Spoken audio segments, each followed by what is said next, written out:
Hi, I'm Alicia. And I'm Robin, and you're listening to Bowel Moments, the podcast sharing real talk about the realities of IBD. Served on the rocks. This week we talked to Amanda Dinkelman. Amanda is living with Crohn's disease, and we talked to her about how moving her body and staying fit and active has helped her cope with her disease, and about how she regained her strength after she was very, very ill. And then we talked to her about how that led her into powerlifting. We talked to her about finding the right healthcare provider and how she's had to become her own best healthcare advocate. Please keep in mind that the views expressed in this podcast are those of the speakers and should not be construed as medical or legal advice. Cheers.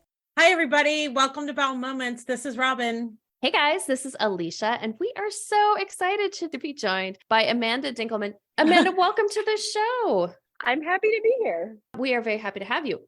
But we're first going to ask you the very unprofessional question of what are you drinking? I am drinking a Pinot Noir. Where from? It's Bowel Winery. Oh, okay. I was totally waiting for kind of a snarky comment to be like Costco, or something like that. But it's not a super expensive brand, but it's pretty good. So Bowel's pretty good. I mean, it is a Thursday, and so we don't bring up the special brands until Fridays, I think is how it goes. Yeah. Robin, Fridays and Saturdays. Exactly. Robin, what are you drinking? Because I am on a not drinking alcohol stint because of methotrexate, I am like obsessed with Bloody Mary mix. So I have some Bloody Mary mix. I added some olive juice. I added some lemon. I added some lime. It makes me feel like I'm drinking a mixed drink without drinking a mixed drink. It's like a mocktail. I love it. And I do like tomato juice. I know this is controversial, but I do like it. What are you drinking, Alicia? I am drinking a Pinot Grigio, I think. I don't know. I opened a bottle of white wine when I was cooking last night, and I was like, this is in the fridge. So I think it's a Pinot Grigio. This is surprising because you usually know exactly what you're drinking, what area of the country or world it's from, like the vintage. You usually know everything about your wine. I'm a little off today. Don't worry. I'll talk to my therapist about it. Okay. Amanda, this is not about me and my apparent problem with wine. Right. It's about you. So tell us your IBD story. What brings you into our community? So I have Crohn's disease. So it is quite a long, drawn out story. When I was 14 years old, I started having some symptoms, really strange stomach upset, like bloating, distended stomach, random fevers. Like sometimes it would be once or twice a week. I would get like a fever out of nowhere and intense bouts of nausea. Then when I was 16, I started having more issues. I ended up seeing a GI.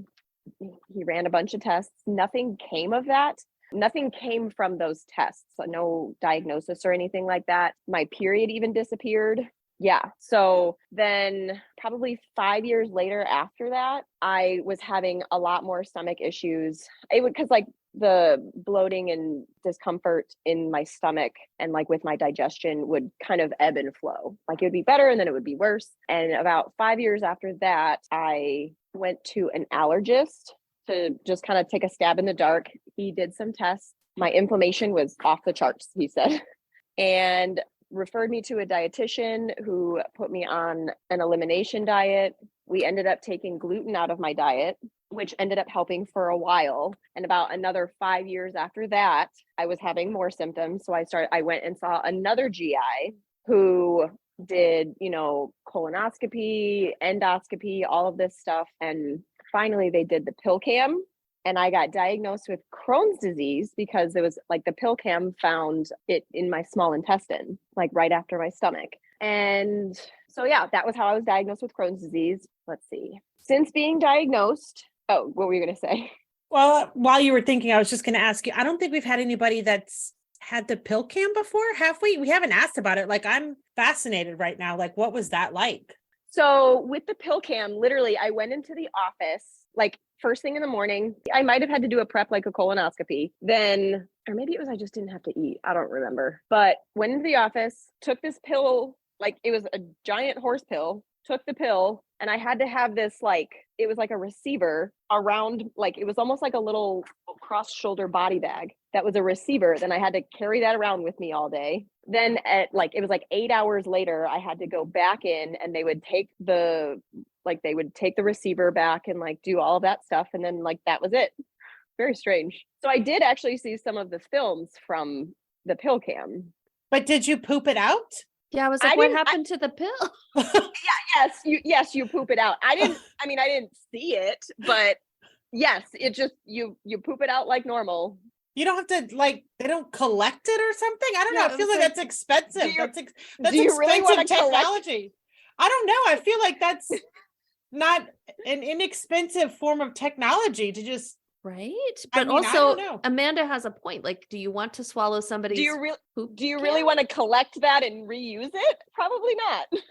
Well, I'm like, okay, so no, I'm going to go down a rabbit hole. This like, seems very expensive. Yeah, like there should be like a shell that could be removed and the parts can just be put into a new shell. Oh, Robin. Yeah, I don't know. We're going to patent this. I just feel like that's very expensive. Oh, I'm sure it was very expensive, especially like that was, I think, 2017. Yeah. Okay. So I got diagnosed. I got put on Pentasa. And then actually I was doing fairly fine for a handful of years. And then, well, or so I thought. Then 2 years ago in 2021, well, end of 2020 into the beginning of 2021, I had a massive bowel obstruction and needed to have emergency surgery to remove 2 feet of my small intestine. I ended up losing 25 pounds off of my frame, which I don't weigh that much to begin with. I was 95 pounds when I went into the hospital and had to have, like, I went in on a Saturday morning and by 5 p.m. I was going into surgery. I got very, very lucky with my surgeon that ended up being on call. He was a GI surgeon and he did a fantastic job. And that was a very, very difficult recovery. I'm sure. I mean, I just, do you have stricturing? Is that what your obstruction was caused from? Like it was a stricture. Yeah. It was a stricture. I'm fascinated because you said your Crohn's is like right after your stomach. And when my Crohn's came back, it came back in my stomach. So do you think that's why it's stricture? Did they even talk to you about that? Like, I have no idea. I have no idea why it happened. And like, I mean, really why the stricture itself happened. Obviously, I was unmedicated for many years because if it really actually started when I was 14. Right. And then I was diagnosed, I think I was 26 or 27. Yeah. So you had like 10 years of potentially active inflammation, at least 10 years of that. I have to say, I'm also surprised they put you on Pentasa with the Crohn's diagnosis. That's usually something they prescribe to UC patients. And nowadays, like since you said you were just diagnosed a couple of years ago, I'm surprised that they put you on Pentasa with Crohn's. Yeah. So after I had the bowel obstruction, I ended up going to a different GI. And I think it was her that was saying that like Pentasa was probably not the right choice because it really wasn't going to do a whole ton. So I'm on a biologic now, but yeah, so it was probably not the best choice for me. But I think I was also with a practitioner that wasn't super familiar with IBD. Yeah. So everyone who's listening, I'm not a doctor. However, if you are diagnosed with Crohn's disease and your doctor wants to prescribe you something like Pentasa, one of the 5 ASAs, something like that, I'm just going to go out on a limb and say you might want to get a second opinion because research shows those types of medications are not as effective with Crohn's disease as they are with mild to moderate UC. So anyway, I'm sorry that happened to you. Yeah. And at one point, I actually took myself off of the Pentasa because I wasn't noticing any difference even. And so that was leading up to the stricture and obstruction. It is a little bit surprising they wouldn't go on a biologic, but also insurance and yeah, anyway. That's a whole other story. After I had the bowel resection, my insurance was fighting to not cover the biologic. It took me probably a good 6 months after surgery to be able to get on the biologic because of my insurance. Incredibly frustrating. What was their rationale for not wanting to approve it? Did they think you didn't need it because you'd gotten your surgery? From what I remember, I think they were saying that they needed to show proof that another course was not effective or something beforehand, because I had taken myself off of the Pentasa. That they're like, well, you have to use you have to try and use another, like, basically lesser expensive medication. Probably it's like it was step therapy basically that they wanted to do, which always ends up costing them more money in the end. I'm just going to get on my soapbox, say it's dumb, and then get back off of my soapbox. It is incredibly frustrating for sure. Did you have any idea that you had the obstruction? Like, or was it a very sudden onset sort of obstruction? I'm always curious about how this works, because I know, like, we've had other people that are like, I think that's what this is. So first of all, I think on some other episodes that you guys have talked about how, like, the medical community doesn't really inform patients very well. I had no idea a stricture or obstruction was even possible. So it was September of 2020 that I started noticing, like, my digestion was really slow. Every once in a while, I would, like, if I ate too much, I would throw up. And, like, some of it was undigested food even. Then it slowly got worse and worse, where, like, I would become, like, I lost my appetite. Like, I wasn't hungry because food was moving through my digestive system very slowly. And the lack of hunger, the throwing up, the losing weight increased over time. So that was September is when I really remember that starting. And then it was January 2nd of 21 that I ended up in the hospital, and I was skin and bone. And that it's like, I was like throwing up every other day. And I was telling my GI that something was not right. And all they kept saying was, keep taking your Pentasa, or if it's an emergency, go to the emergency room. What a terrible answer. Yep. Oh gosh. I'm like mad for you right now. I just am so surprised that they didn't do more education around that, or at least be more cognizant of that possibility for you. That just is really, really surprising. Yeah. I'm so mad for you right now too. I feel like I'm just going to jump in every once in a while and do a PSA for our audience. If you have any question about the care you're receiving, please seek a second opinion. Virtual office visits make it so much easier to see an IBD specialist. So we talk a lot about self-advocacy, and I know Amanda's a proponent of this too. If you feel like you're not getting the care that you need, or if you are throwing up for months and your doctor is doing nothing, please, please, please seek a second opinion. So after you had the obstruction and you had that taken care of, I'm assuming, did you go and find another doctor, or what did you decide to do from there? So I ended up going to a different doctor that was specialized in IBD, but it was in that same office. And I think that was a big mistake. So for the last 2 years, I have been with this other GI. She's been way more knowledgeable. However, she is also not very collaborative in care. I feel like I felt dismissed most of the time when I would be in the office. Just recently, I had an issue where my digestion slowed and I was like kind of constipated, and they just kept saying, well, just take a stool softener, take a laxative, and like, that's it, like, you'll be fine. And I was like, they did labs and stuff like that, and some of those labs came back with a elevated white cell count and all of that stuff. And I was like, they're like, it's normal. And I was like, it's not normal. Like, I'm telling you, I've got symptoms. And then labs, yes, an elevated white cell count can be from anything, but that coupled with symptoms, and I know my body, I know something is up. So, like, maybe have a conversation with me about what we can do instead of just take this pill and you'll be fine. 100%. I have actually told a doctor when I'm seeing a new doctor and they're looking at my lab work and they're like, your labs are normal. I'm like, my body is a liar. You cannot just look at my lab work and be like, oh, everything's fine. I need you to do a scope. I need you to do more extensive lab work. I need you to do some other kind of test, because I'm telling you right now, this lab work has not caught up to what's happening in my body. And sure enough, I was right, but it took like me, like, just sitting there and saying, I'm literally not leaving this office until you do something else. So before we hit record, we were chatting a little bit and you talked about how you've always been into working out, but definitely some of these things like throwing up every other day and losing a bunch of weight multiple times, not really conducive to that type of a lifestyle. So I want to start you on talking about just working out and how do you get yourself back into the groove of doing that when you have been so sick. And then I want you to talk about how that has all parlayed into you becoming a power lifter.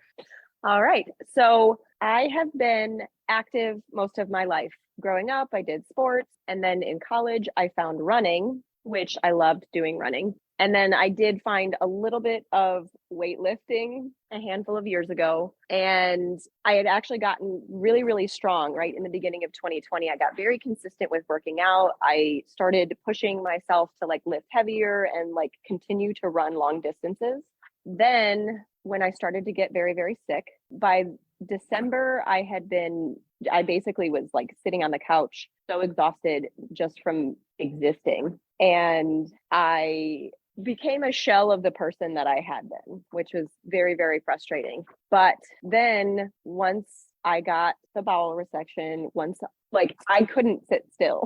I was like, even though I was in so much pain and it was so difficult, I was like getting up and walking, and I was trying to move, because movement to me is medicine. Like it helps me both physically and mentally to move. 3 weeks after that bowel resection, I was back in the gym walking on the treadmill. And then I think it was maybe 5 or 6 weeks after the surgery, I started lifting very light weights. Because my surgeon was like, if it's not terribly painful, then do what you can. Like listen to your body, and you can like move in a way that your body feels good. So then, because I had gotten so weak, I wanted to push myself to become stronger. And I think because I had been strong before I got very sick, I think that even though I had lost a bunch of weight, that surgery and that recovery was better than it would have been if I didn't start off so strong. So I wanted to push the limits on what I could do, what I could lift. And I ended up finding a friend or two at the gym that asked me like, hey, do you want to do a powerlifting competition with me? And I said, sure. So I actually started a little bit of a training program for that. And I have done 2 powerlifting competitions in the last year. And you did a full marathon, correct? That is correct, actually. Okay. Okay. I mean, I don't want to derail Alicia's question, but I just want to point out, not only did you do 2 powerlifting competitions, you also ran a full marathon. Yes. So 5 months after surgery, I ran a full marathon. I was woefully underprepared for that. I was not training the way that I should have been, but I was getting back into running. I went and did it with a group of people. So it wasn't just me, although most of the running was by myself, right? Because running a race is typically you don't run with people all the time. But there was a group of people that I knew that was like, hey, we're going to go out to Utah and run this marathon. Who wants to go? So I was like, I do. I've always wanted to run a marathon. And I was like, I wanted to show myself how strong I was. So I was like, I'm going to do it. And I did it. That sounds awful. It was terrible. By the end, I was like, am I done yet? It's a very short amount of time to do that in. And so I'm impressed, but also horrified all at the same time. A couple of questions about powerlifting. What is your training for that? What does it look like?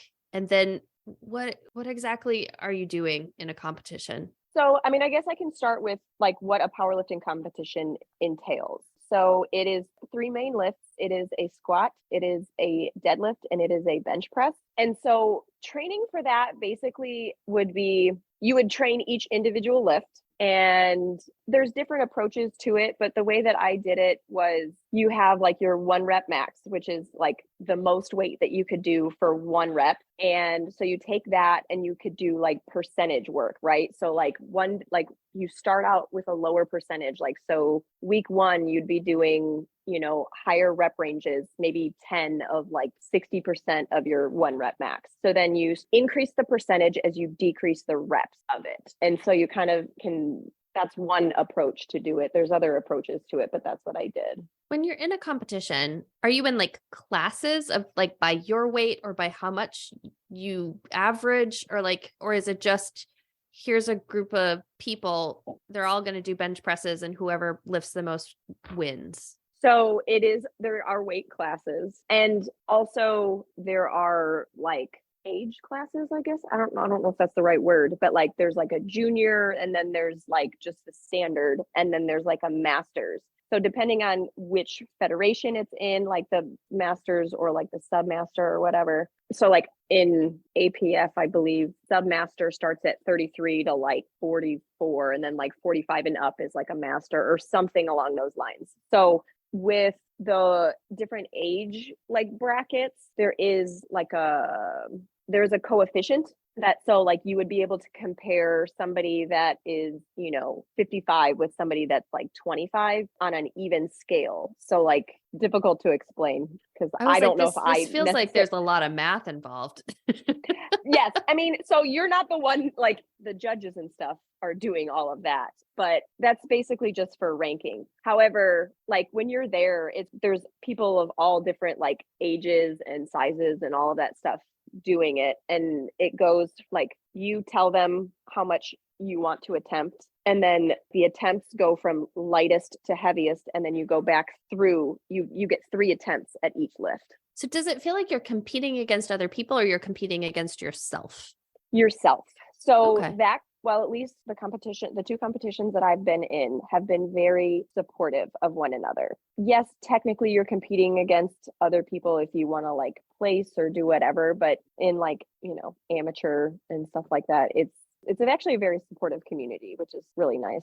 That is lovely. So as you're training for this, because again, like, when you're sick with Crohn's disease, especially when you're symptomatic, you can get very malnourished.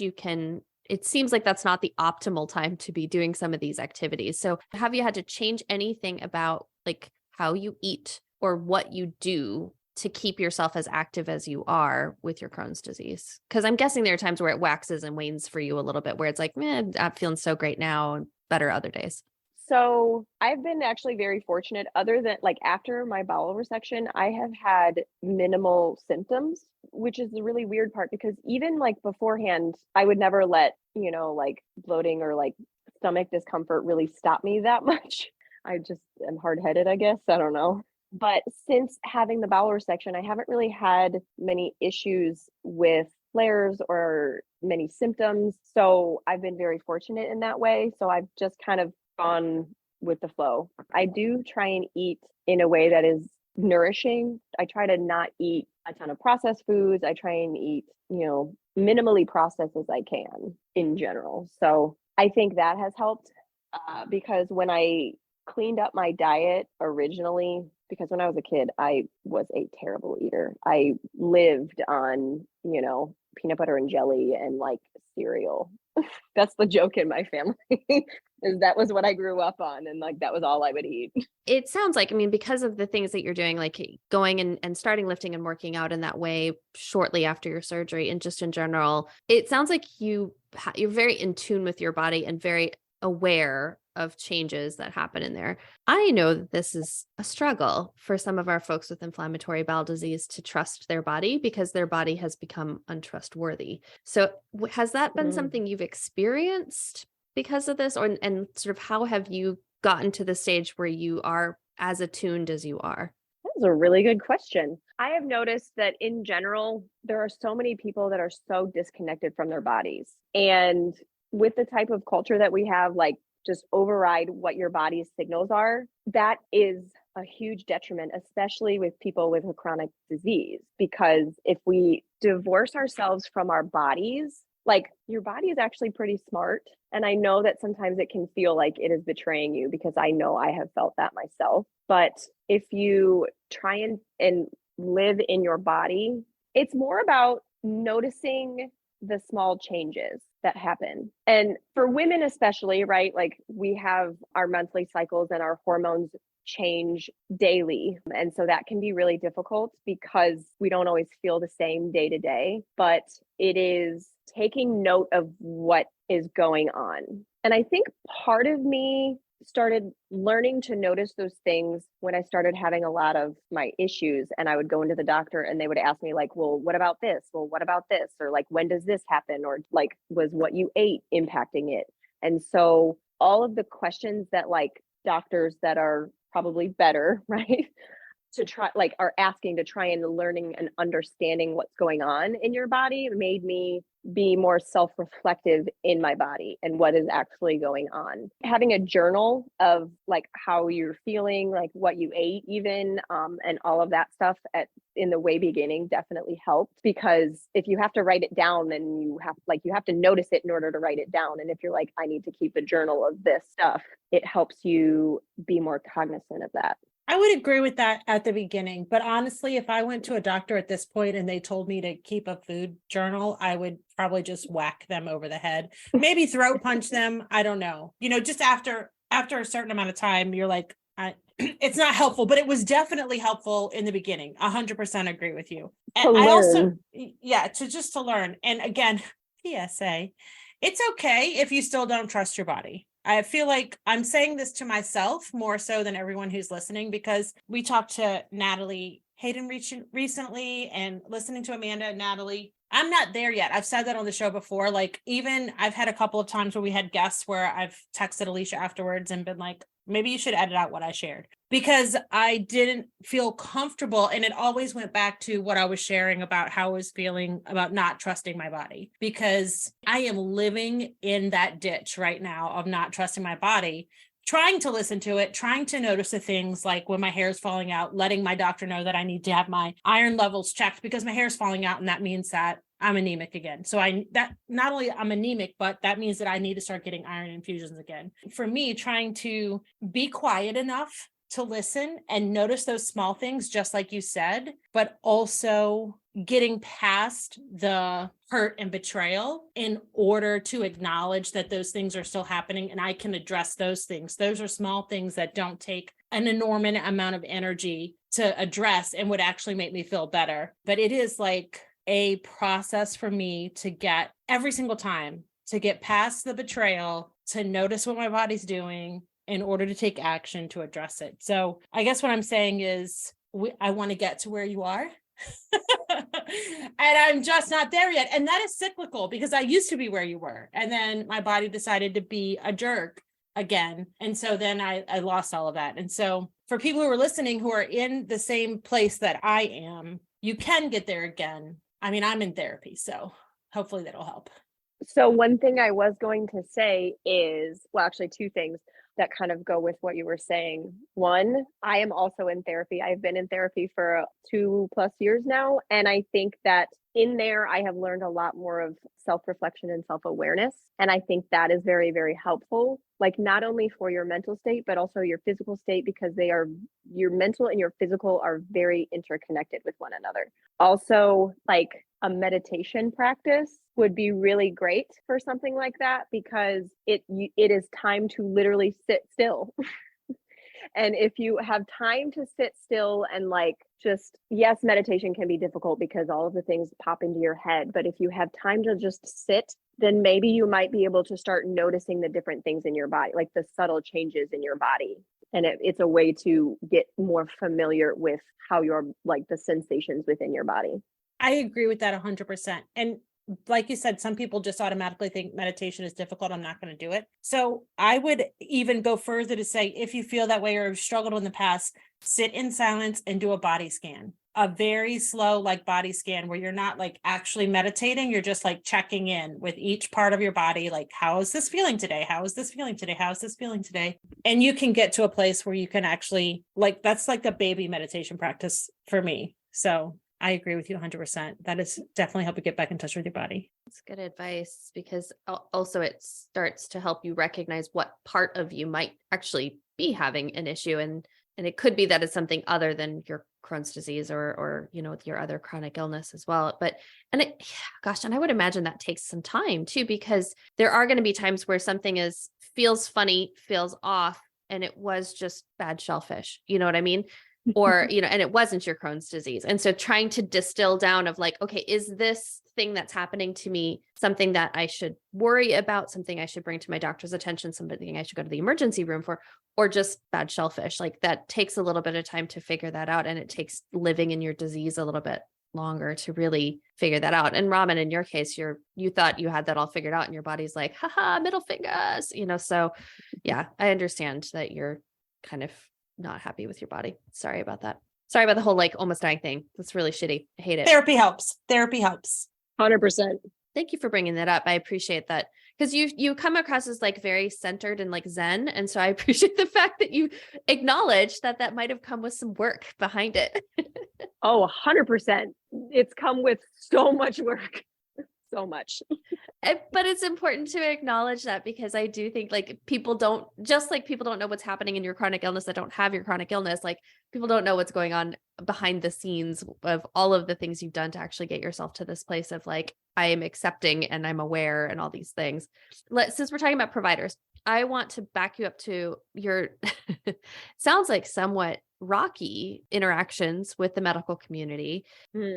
While you were in this process, what did you do to try to advocate for yourself and try to get what you needed and what you thought you needed from your doctors? What worked? What didn't work? What did you try? Well, at the moment, I am still 100% still trying to figure it out because I literally just got released from care from my GI because I was quote unquote too argumentative. And wait, what?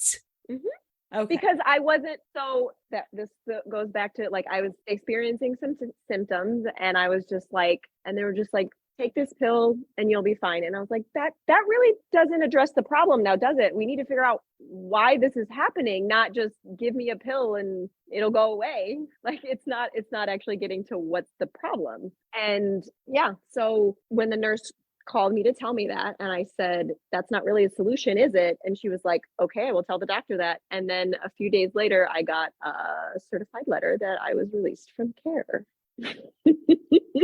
Your faces right now are hilarious. I have no words. You got fired. I got fired. Oh my God. Wow. I think you are the first person we've talked to that's gotten fired from their doctor. There's people we know that fired their doctors, but it's not even the only doctor that's quote unquote fired me. I would wear this like a badge of honor. Wear it like a badge of honor. I would too. I would get a t-shirt, coffee cup, a hat with all the sayings. Yes. Yes. I mean, I guess maybe I could be a little bit more tactful in my disagreement. That's one big takeaway that I want people to get from this is your doctor and you need to be a collaborative team. If your doctor is talking at you, if they are talking down to you, like I have had so many doctors talk down to me because they think I don't know what I'm talking about. Like, yes, doctors may be an expert and have the medical training, but you are an expert in your own body. Like no one is going to know what your body feels like except for you. So if your doctor is dismissive or condescending, talking down to you, trying to rush you out of the office consistently, like those are some major red flags that you may want to consider firing them. And I should have left that doctor a while ago, but it was like I would see her once a year and then I would be very frustrated after I left the doctor's office. And then I didn't think about it again until the next year when I went in, or until you start having trouble and then you contact them for help and then they are unhelpful. That's incredibly frustrating, but I also understand if you're not having to see them super, super often that you're like, oh, okay, I can handle it for now. But then, yeah, you get to a point where you're like, you actually need somebody who's going to be collaborative with you and help you figure out what's happening. And you're stuck with this person that you're like, oh yeah, that's right. I didn't actually like you very much. I didn't think you were very good at this. So yeah, that's frustrating. So you're shopping for a new doctor. Okay. Yes. She was incredibly knowledgeable, but her bedside manner was horrendous. And I'll add to that some people want a doctor to be very prescriptive, right? Yep. They just say, do this, do that. They don't want to have to think about it. So maybe a doctor like this would be a better fit for them. But some people like you and I prefer a doctor who is more collaborative. And so I think Sam Reed said that, and maybe you have a different doctor for a different phase. Like maybe sometimes you need somebody to just tell you what to do. And then that's just a phase. And then you want to be more collaborative. And so there's a need to change doctors for that reason too. So for sure. Can you imagine when you were first diagnosed, you're totally overwhelmed and the doctor's like, here's 25 medications. What do you want to take? Oh no, I can't. You'd be like, ma'am, you went to medical school. You know, What like what do you think? exactly. Yeah. Like you have one job right now. Like, so maybe that's the time when you want somebody that's a little more, like you said, prescriptive. But then after that, you're like, okay, and I know my shit. Like, I want to be able to make this call and I want to be part of this decision. Cause I've definitely had times where I'm like, you went to medical school. Why am I talking about this? We wish you luck in finding another doctor that fits better with you. I'm going to switch gears a tiny little bit. Alicia took you back to the doctor. I want to take you back to the weightlifting because I found you from your account, you're sharing on Instagram. And what led you to be more open on social media and like share when I saw your Instagram account, I was just like, how does she do this with Crohn's? Honestly, because it's impressive. It is very impressive. So what led you to be more open about with the weightlifting, like the weightlifting and the IBD? What led you to do that? Honestly, I've always been kind of like an open book about my life in general. I probably overshare a little bit, but oh well. So before surgery, my Crohn's disease really wasn't that big of my story because it just was, right? But then after surgery, it became a big deal because something major and traumatic had happened. And I knew that I wasn't the only one that has gone through something that difficult, especially with this disease. So I know that my story would be able to inspire somebody and give somebody hope that like it isn't all a crapshoot. Like if something major like that happens, like you can still take over the world if you want. You can still do whatever it is that you want. And honestly, that experience made me even stronger, even tougher because I went through hell. So that means I was forged in fire. Like, how does steel get stronger? It has to be forged in fire. It has to go through hell to get to the other side. Do you get people reaching out to you on Instagram about your weightlifting and IBD? A few people have asked me like how I do it, or like, I want to go on a weight loss journey, or I want to, get healthier or stronger or do all this stuff. And I mean, I just tell them what worked for me. Honestly, like I'm no expert, right? I'm an expert in what worked for me, but for what works with other people, I can make suggestions and yeah. But I feel like as patients, that's kind of what we're looking for, right? When we're looking for community, we want to know what worked for someone else because there's always that little nugget of hope that could work for us too, right? Yeah, I think that eating well, staying hydrated, and moving my body has helped me be there, like get there, because like the more that I move and the more that I like take care of myself, the more I'm able to do. I think finding the things that work for you with your disease, but also that are things that you love to do. Like, you talked about how much you loved running and like, boy, do I not love running, so I have to find things that finding things that actually like make sense for you and feel meaningful to you I think is another way of going about it. You don't have to go out and be a power lifter and a runner to get yourself healthier. You can choose small things like you did, walking, starting with just walking and starting to move your body in ways that are comfortable and fun, hopefully fun too, which that's what I find hard about working out is I don't find a lot of it very fun. It was fine when I did sports, like, cause then it was like, I was doing it for a reason, right? Like I'm running to play this sport, but now I don't play the sports I used to. So that's always a struggle for me. Yes. Finding something that you enjoy so that it is like sustainable that's the key there. Same thing for diets. I mean, you can't go on crash Absolutely. diets because it's not sustainable. And usually that's not much of a need for this community when we're talking to folks anyway. It's usually the opposite of how do you introduce more foods into the diet instead. Amanda, anything that we haven't asked you that you want to make sure you talk about? Because I think we're already getting towards needing to wrap up with you already, which is wild. So when we were talking about like going to therapy and stuff, I kind of want to go back a little bit to that. The experience that I had being hospitalized and all of that stuff, like that was very, very difficult. Medical trauma is very real. Yeah. And for me, the way for me to process through that was through therapy. And like, obviously it might be different for other people, but when you go through something major like that, it's really, really important that you address the emotions that come with it, because holding on to those emotions or ignoring them or numbing them or all of that stuff can only very possibly just add to the issues with the disease. Because if you don't process through the emotions of all of that, it can come out through stress and stress on the body. I know that when I was recovering, because it was very long recovery for me because I had gotten so sick. And I remember I sat there and I was talking with my therapist partway through my physical healing journey. And I said, I know I haven't even touched what that did to me emotionally. Like I couldn't even focus on the emotional processing of that because I still was focused on the physical recovery of it. But I have made a lot of progress, and yeah, it's been a journey, but it is super, super important to be able to process through that. It is so incredibly hard, but I'm really glad you brought that up, because you're right. There is sort of steps along the way of getting through the acute crisis of that moment, or getting through that, like, what's the most pressing thing in that moment. And that's your physical recovery, just getting you to a place of not feeling like total garbage all the time. And then once those things start to level out, then all of these like sort of new things start to come on. And so it isn't a linear process, and it isn't like you just jump in and everything gets solved and 6 months later you're like, check, I'm done.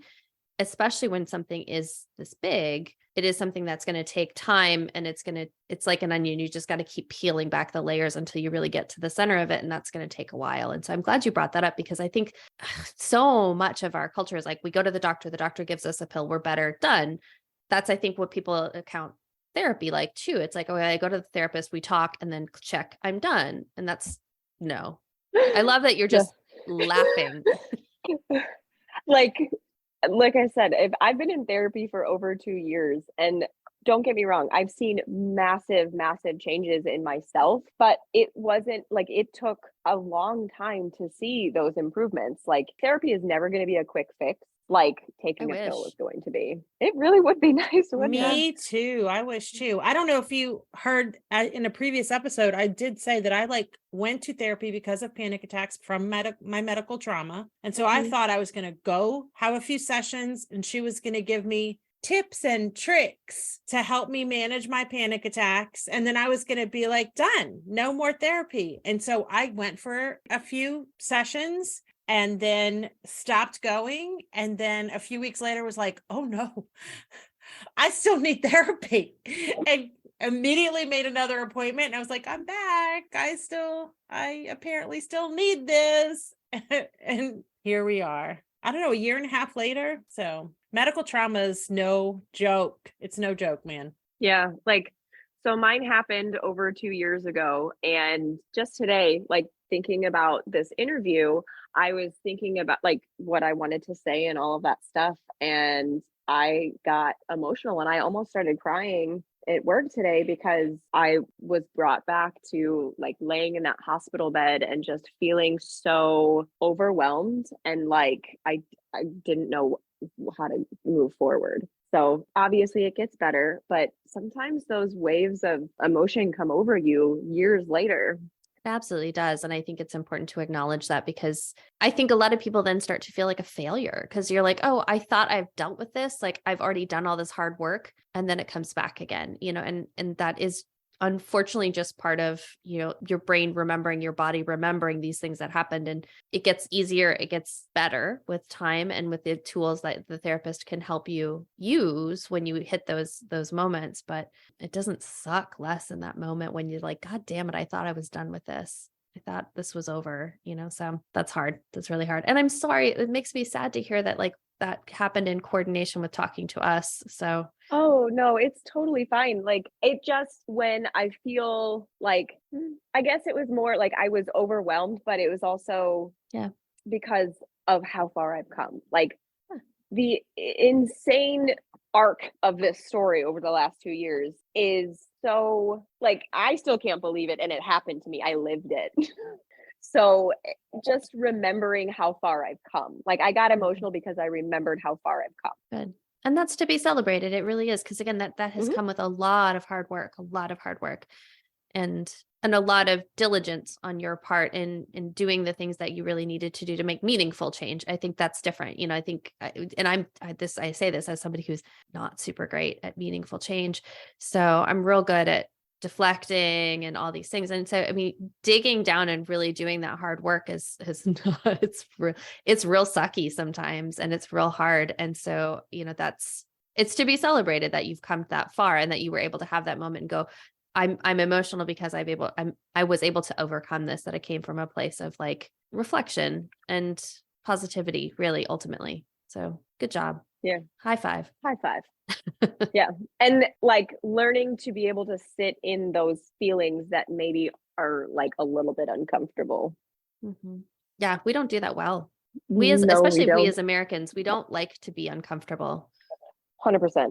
So, Amanda, I can't believe it, but it is time for us to ask you the last question. And I know that you have already said a couple of points that you want to make sure everyone knows. So when I ask this question, you can feel free to repeat something that you want to emphasize, or if you've thought of something new in our conversation.